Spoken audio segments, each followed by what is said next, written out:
इस चर्चा में हम एक नए विषय पर आपके साथ संवाद करेंगे और वह विषय ये है भागवत ज्ञान। भागवत ज्ञान का मतलब भागवत गीता का ज्ञान नहीं। भागवत ज्ञान का मतलब मैं आज चर्चा कर रहा हूं मोहन भागवत ज्ञान पर। अभी 2 दिन पहले एक संघ वालों की किसी एक बड़ी मीटिंग में मोहन भागवत जी ने अपने कार्यकर्ताओं को जो सलाह दी वो चर्चा का विषय बन गई है। उस पर हम आज आपके बीच में चर्चा करेंगे, क्योंकि वो मामला मैं तो पहले से समझ रहा हूं कि वो जो बोले हैं वो कोई नई बात नहीं है, लेकिन पूरी दुनिया के लिए तो वो बिल्कुल नई बात है। इसलिए आज उस पर हम लोग चर्चा कर रहे हैं कि एक बात आप लोग सब लोग जानते हैं कि मैंने जीवन में कुछ नहीं किया। मैं 67 वर्षों तक सिर्फ रिसर्च और प्रयोग करता रह गया, कुछ नहीं किया। किसी की मदद नहीं किया, किसी को दान नहीं दिया, किसी को कोई कुछ कर ही नहीं पाया पूरे जीवन में। मैं केवल रिसर्च करता रह गया और रिसर्च के बाद मैंने जो कुछ बातें बताई, लिखा भी, हमेशा लिखता रहा, बताता भी रहा। जब मैं बताता था तो लोग उसको एकदम असंभव मानते थे। क्या कुछ भी आप लिख दे रहे हैं। मैंने जब लिखा कि मनमोहन सिंह भारत के सबसे अधिक लोकतांत्रिक प्रधानमंत्री हुए, बहुत विरोध हुआ उस समय भी। मैंने जब लिखा कि नरेंद्र मोदी पूरी तरह गांधी की लाइन पर चल रहे हैं, तब भी विरोध हुआ। नरेंद्र मोदी के समर्थकों ने भी विरोध किया और नरेंद्र मोदी के विरोधियों ने भी विरोध किया, गांधीवादियों ने भी विरोध किया। कोई इस बात को सुनने को, समझने को तैयार नहीं था कि मुनि जी आप जो कह रहे हैं हो सकता है, आप कुछ सोच कर ही न कह रहे होंगे। इतना भी कोई कहने को तैयार नहीं था। नहीं, एकदम गलत है। फिर मैंने लिखा उसके बाद कि मोहन भागवत गांधी की लाइन पर चल रहे हैं, तब भी लोगों ने मजाक उड़ाया। लेकिन आप ये देखते चलिए कि मैंने चाहे जिसके बारे में भविष्यवाणी की, मैंने उस समय भविष्यवाणी की थी, लिखा हुआ है। मैं कोई जबानी नहीं। मैं जब भी कोई बात कहा, ज्ञान तत्व में प्रकाशित हुई, बहस चली उसके ऊपर, हमेशा मैंने तो उस समय लिखा था कि सबसे अच्छे प्रधानमंत्री नरेंद्र मोदी होंगे। नरेंद्र मोदी के बाद विपक्ष में अगर किसी का नंबर आएगा तो नीतीश कुमार, और नीतीश कुमार के बाद अरविंद केजरीवाल। बस फुल स्टॉप कर दिया था। फिर मैंने ये लिखा उसी में नीचे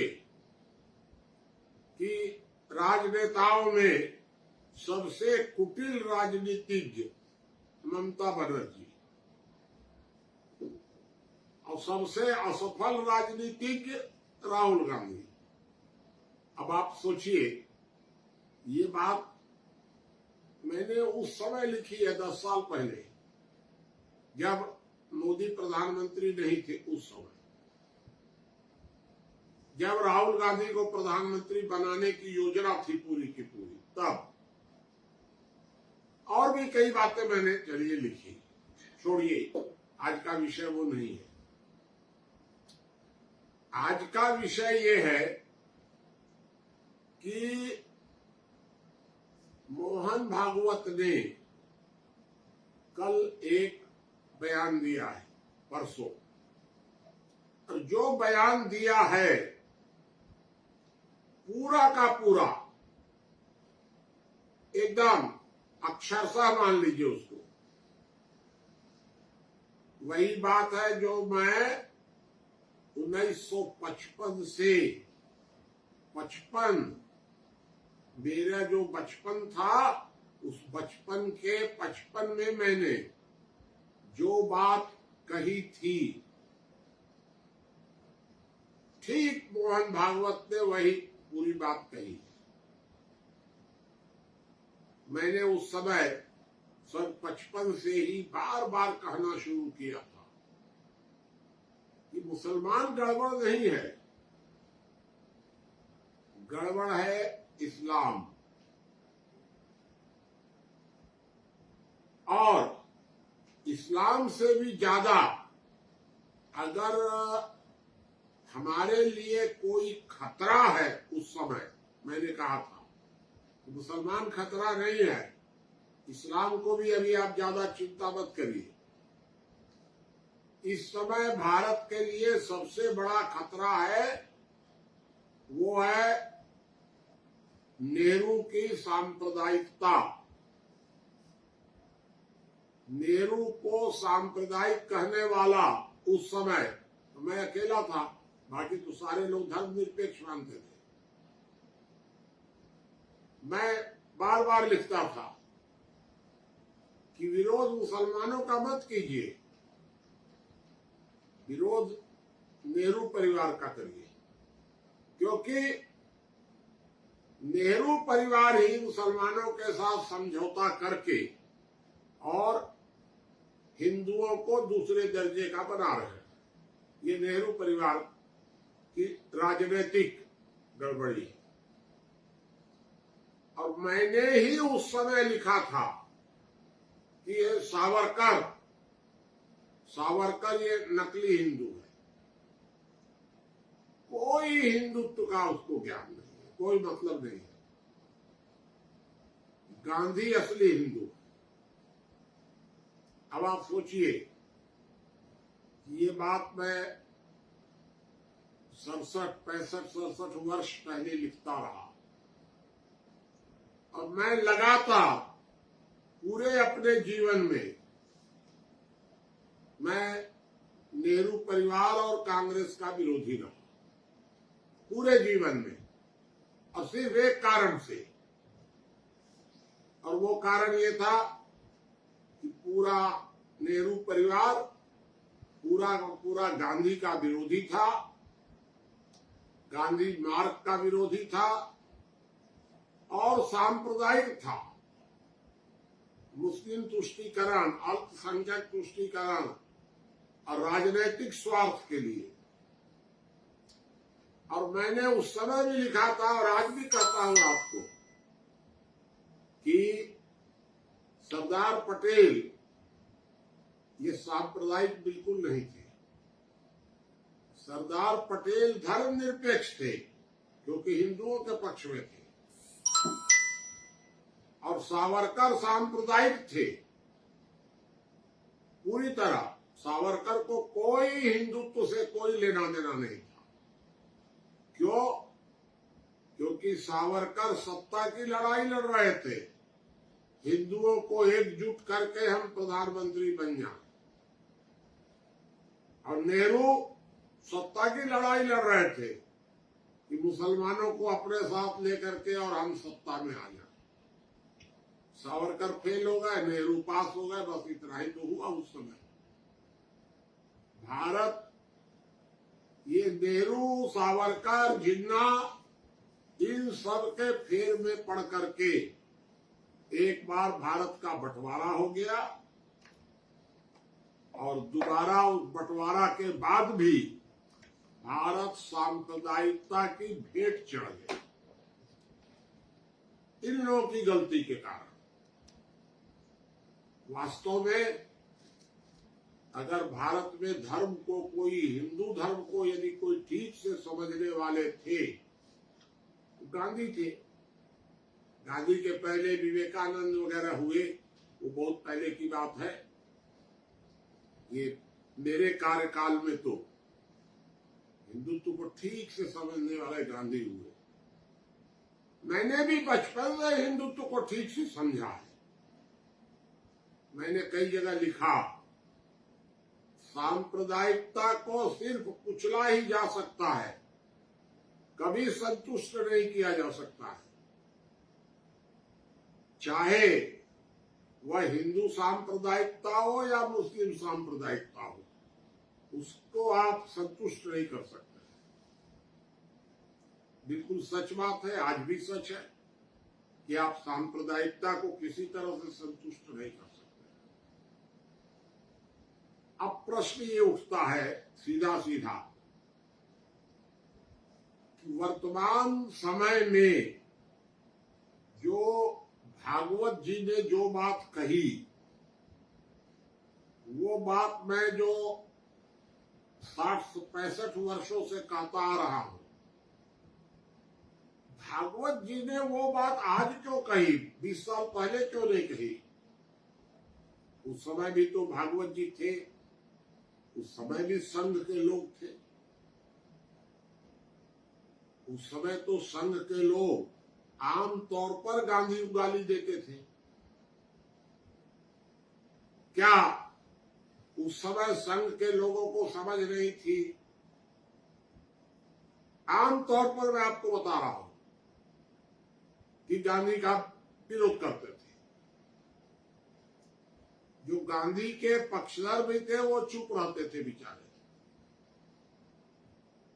अब देखिए, संघ के लोग एक तरफ गांधी को प्रातः अस्मरणीय मानते थे और दूसरी तरफ एकांत में खुलकर गांधी का विरोध करते थे। तो सवाल उठता है, ऐसा क्यों? मैं तो उस समय भी गांधी का पक्षधर था और मैं जैसा आज कर रहा हूं उस समय वही करता था, बुरा।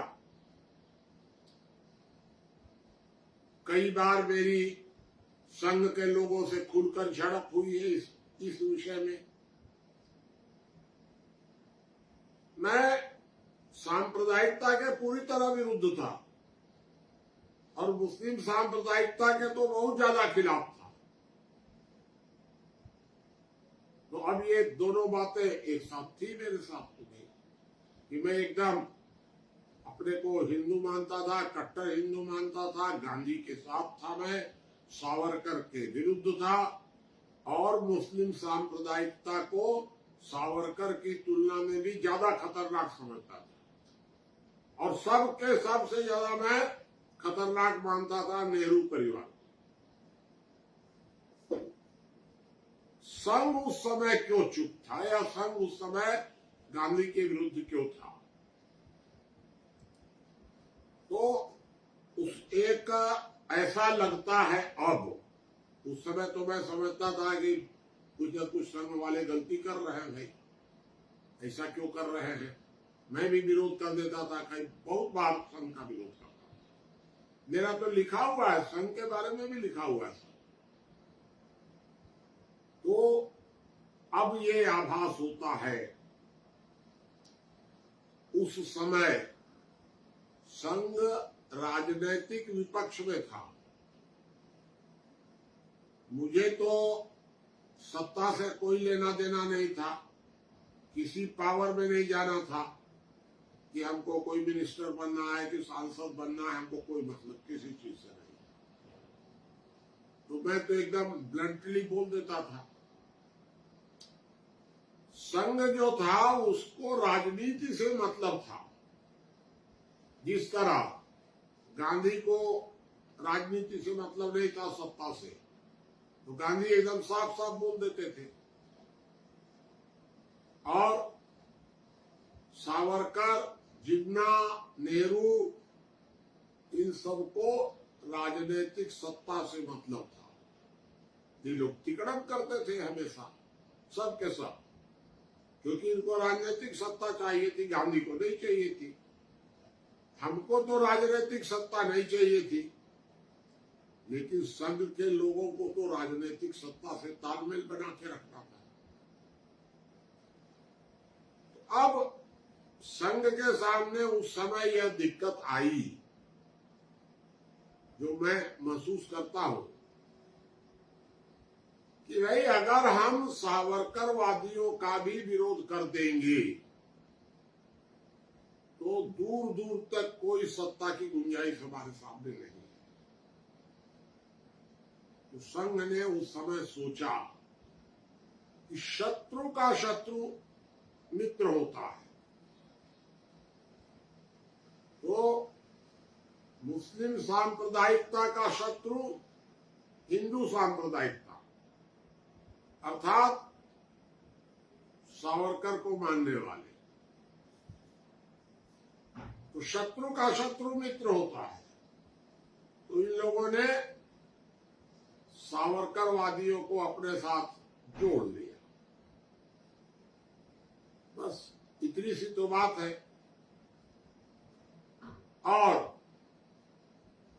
अब देखिए, संघ के सभी कार्यकर्ता जेल में भी थे हमारे साथ, बड़े बड़े लोग संघ के। सवेरे उठ करके गांधी का नाम लेते थे, और नाम लेने के बाद जब फिर भेंट होती तो गांधी के विरोध में थे। तो ये तो दिख रहा था एकदम साफ साफ। तो उसके अंदर यह रणनीति छिपी हुई थी एकदम से कि सावरकरवादियों को किसी तरह फुसला उछला करके अपने साथ रखा जाए। और अभी हम विपक्ष में हैं, हाथ दबा हुआ है। अभी हम सांप्रदायिकता से लड़ने की स्थिति में नहीं है।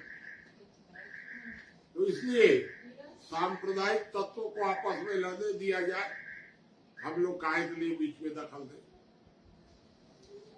इस रणनीति के अंतर्गत इस बात को भाई हम लोग तो उतना समझ नहीं सके।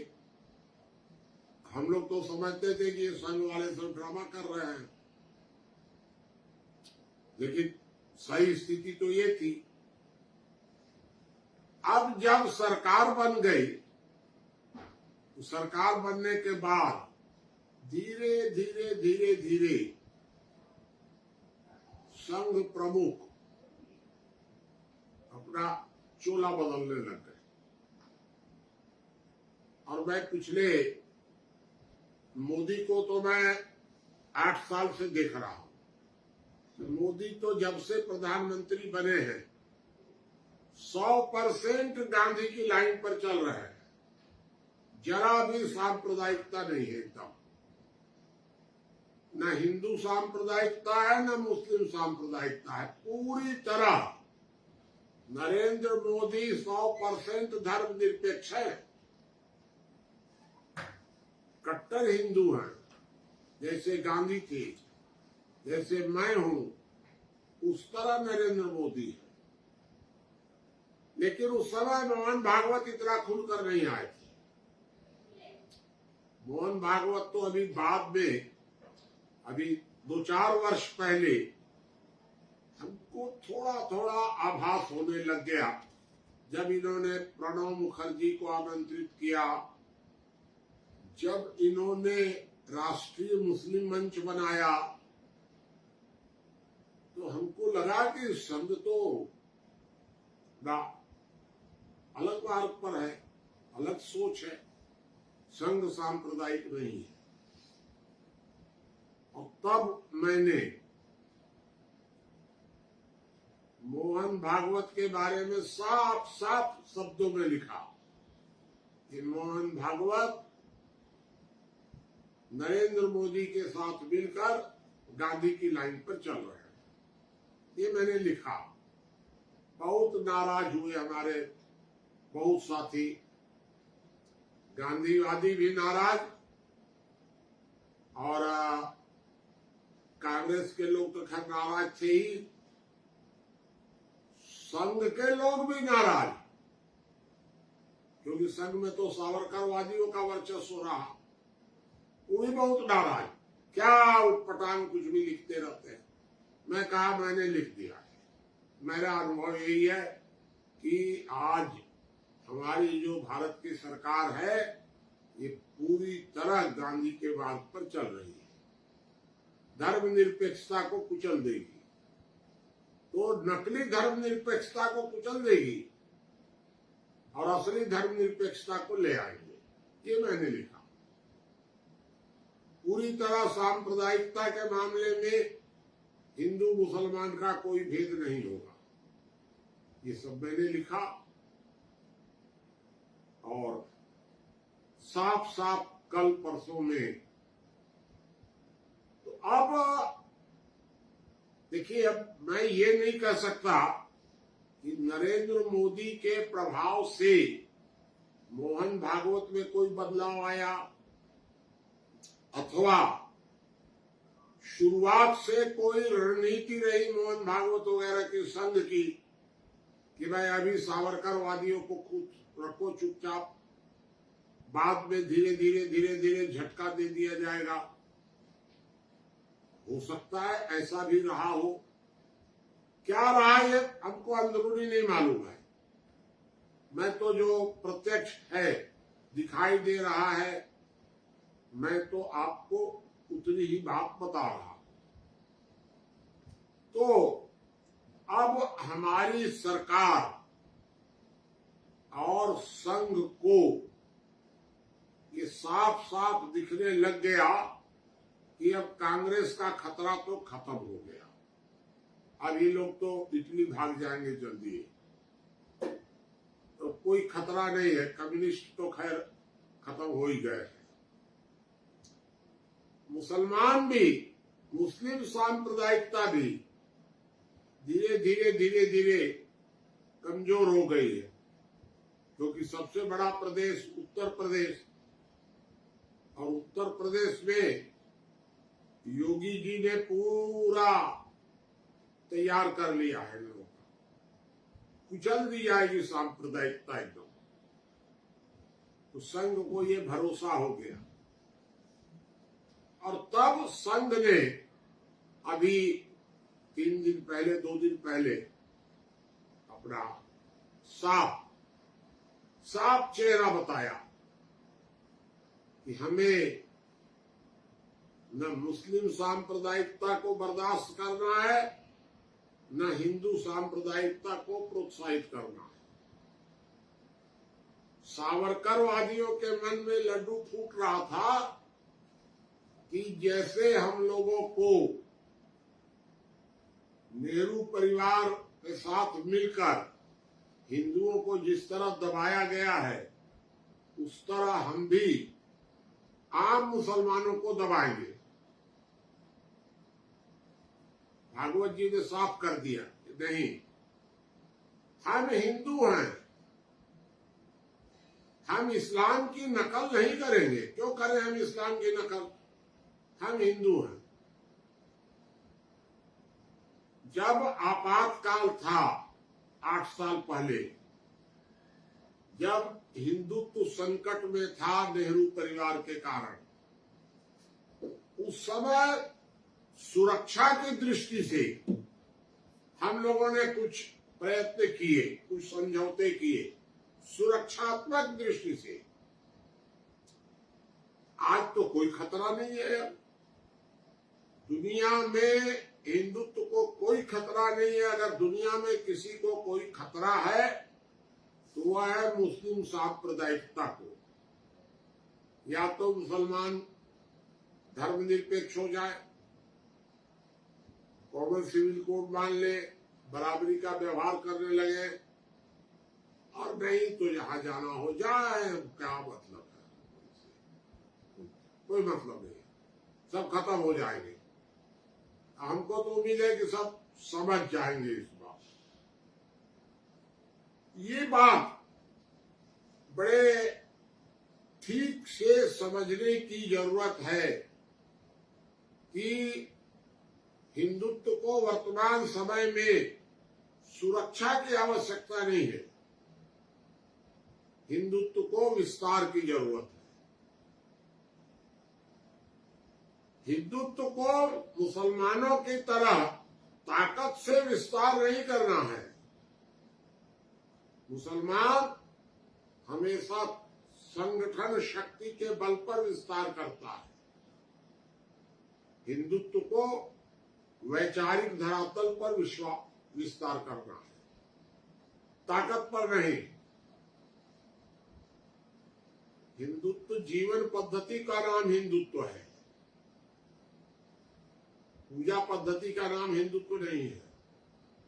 ये बात तो सब साफ है। यह बात मोहन भागवत ने कही है कि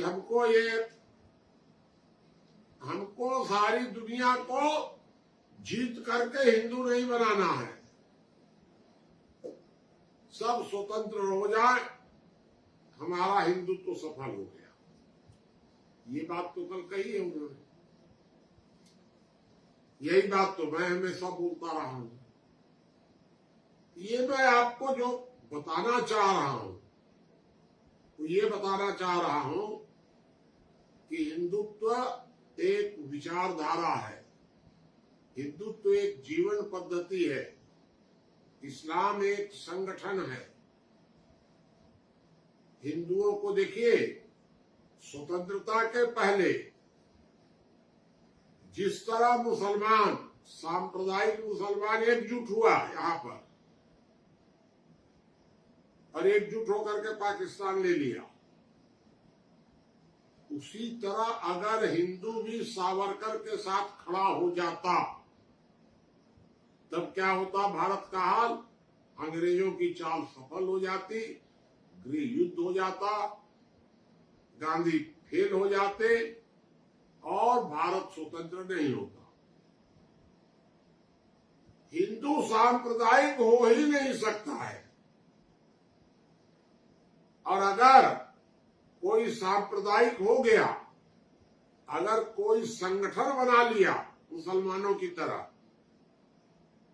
तो उसका भाई जांच करना पड़ेगा कि कैसा हिंदू है। एक बात आपको, जैसे अगर आप बढ़िया से आराम से अगर आप विचार करेंगे तो मैं आपको बता रहा हूं,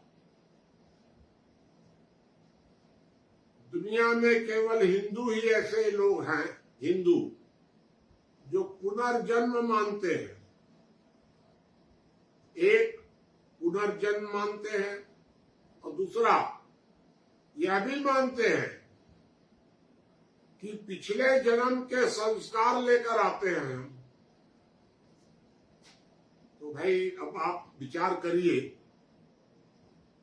कि जो उस समय मुसलमान थे दुनिया में 5%, 10%, जो भी थे, मान लीजिए 20% थे ना दुनिया में,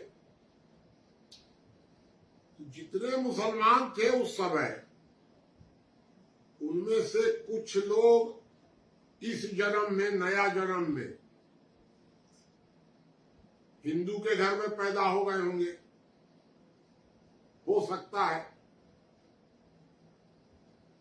और हिंदू के घर में पैदा हो गए होंगे तो अपना संस्कार लेके आए होंगे। संस्कार उनका कट्टरता का था, संगठन का था, सांप्रदायिक था। मुसलमान थे वो तो पिछला जन्म में। तो अब वो इस जन्म में जब आए, वो आकर के अब इस जन्म में भी वही पुराना संस्कार उनका काम करने लग गया। मारो काटो, मुसलमानों को दबाओ, लड़ाई झगड़ा करो, संगठन बनाओ, सांप्रदायिक हो जाओ। जो पिछला जन्म में मुसलमान रहे होंगे, इस जन्म में हिंदू हो गए होंगे सांप्रदायिक, हमको क्या लेना देना है उससे। इस जन्म को तो सुधार लो भाई, अगले जन्म में कहीं फिर ऐसे ही मत हो जाए तुम्हारा गड़बड़। इसलिए मेरी ये सलाह है आपको कि भागवत जी ने जो कहा है, नरेंद्र मोदी जो कह रहे हैं, मैं जो कह रहा हूं, आपने पिछले 65 वर्षों तक तो मेरी बात नहीं मानी। अब तो वही बात मोदी जी कह रहे हैं, अब तो वही बात मोहन भागवत कह रहे हैं। मानिए, साफ साफ समझ लीजिए कि हम हिंदू हैं, और हम हिंदू हैं तो हम धर्मनिरपेक्ष हैं। हम किसी को गुलाम नहीं बनाएंगे और गुलाम नहीं बनेंगे, ये हमारी अब धारणा है। हम अत्याचार न करेंगे, न बर्दाश्त करेंगे, ये हमारी धारणा है। हम इस्लाम के मार्ग पर दुनिया में नहीं चलेंगे। हम प्रयत्न करेंगे कि मुसलमान धीरे धीरे वास्तविक मुसलमान बने, धार्मिक इस्लाम को वो अपनावे, सांप्रदायिकता को छोड़े। ये हम कोशिश करेंगे वैचारिक धरातल पर। और अगर नहीं मानेंगे तो जैसे अभी कानपुर में अब जेल जा रहे हैं, मार खाएंगे, जब्ती होगा, बुलडोजर चलेगा, सब अभी होगा ना, होगा, सब सकल क्रियाकर्म होगा। सांप्रदायिकता को सिर्फ कुचला ही जा सकता है, संतुष्ट नहीं किया जा सकता है, चाहे वह हिंदू सांप्रदायिकता हो, चाहे मुस्लिम सांप्रदायिकता हो। इसलिए आज मैं आपको यह संदेश देना चाह रहा हूं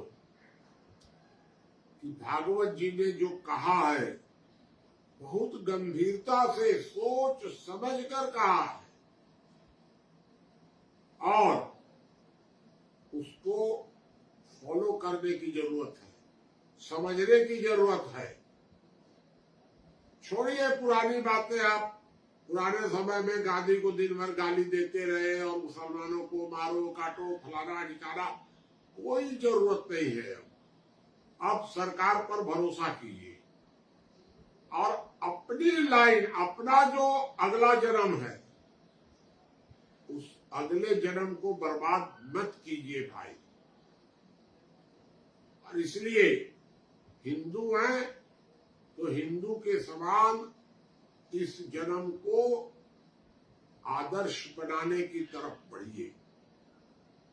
मान लीजिए अब मेरी बात, मैं आपको प्रेम से समझा रहा हूं, ये बात छोड़ दीजिए सब, आंख बंद करके सरकार पर भरोसा कीजिए और मुसलमानों के साथ सावधान रहिए, क्योंकि वो संगठित है।